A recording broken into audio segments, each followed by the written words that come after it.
mo ng patas, di ba? Ikaw yung dahilan ng pagkamatay ni Noah. Kaya patas lang na mamatay ka rin katulad ng pagkamatay niya. Minahal ko si Noah para sa sarili kong anak. Para na rin ako nawalan ng anak nung namatay siya, Roman. Kung mababalik ko lang yung panahon, ibibigay ko yung buhay ko para sa kanya. Dami mong satsat. Tumahimik ka na nga. Wala naman si Clara dito. Roman, inaamin ko. Nagkamali ako na mahalin yung mag-ina. Pero kahit kailan hindi ko ninais na masaktan sila.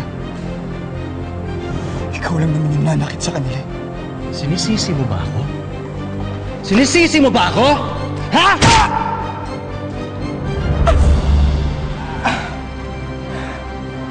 Ano yan, kuya? Tubig, please.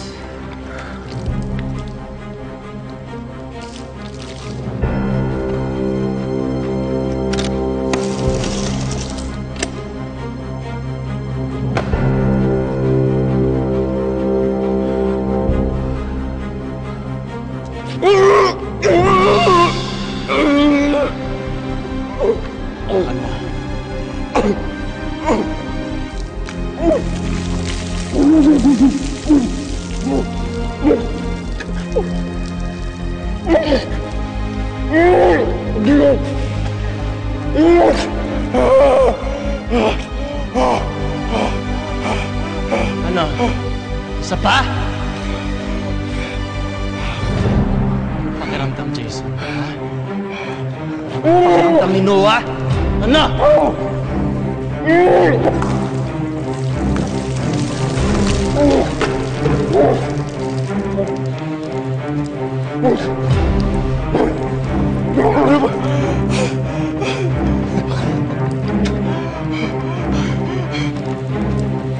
Vin, tubig pa more.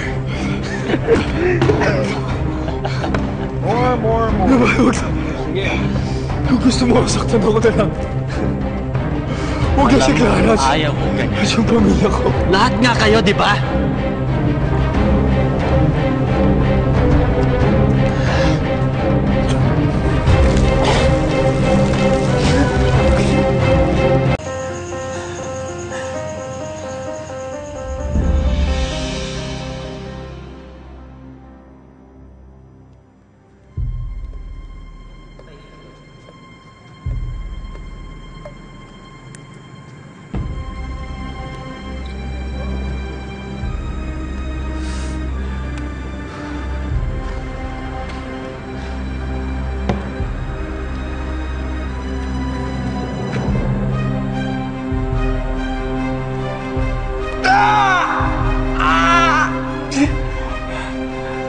Tibay mo rin eh, no?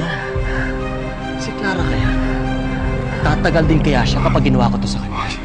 Huwag si Clara. Patayin mo na lang ako. Nagmamakaawa ako sa'yo. Huwag si Clara. You know what? You begging me like that makes me want to hurt her even more! Pero huwag ka mag-alala. Isusunod ko rin siya sa'yo. Dati, kinaiingitan kita. Dahil mahal ka ni Clara. Buong pamilya mo.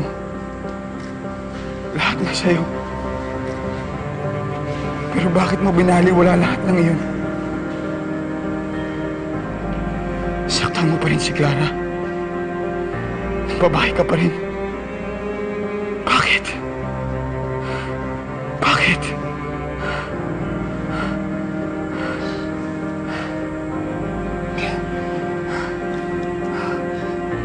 Because I could. Because Clara was not enough.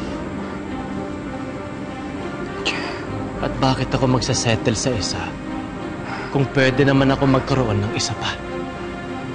Diba? Konting tiis na lang, Jason. Magkikita rin kayo ni Clara. Pagsisisihan mo rin lahat ng ginawa mo sa kanya. Wala akong pagsisisihan, Jason. Sinuway niya ako. She deserves all of it. Every bit of it. Even more.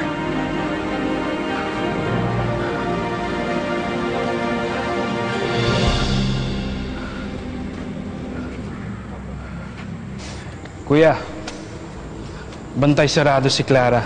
Mahihirapan tayong lumapit sa kanya. Sigurado ako kagagawa ni Papa yan. Ba't di na lang natin gamitin si Jason na pain? Para si Clara yung lumapit sa atin. Hindi. Hindi natin pwedeng gawin yon. Baka set upin nila tayo. Sigurado ako may iba pang paraan.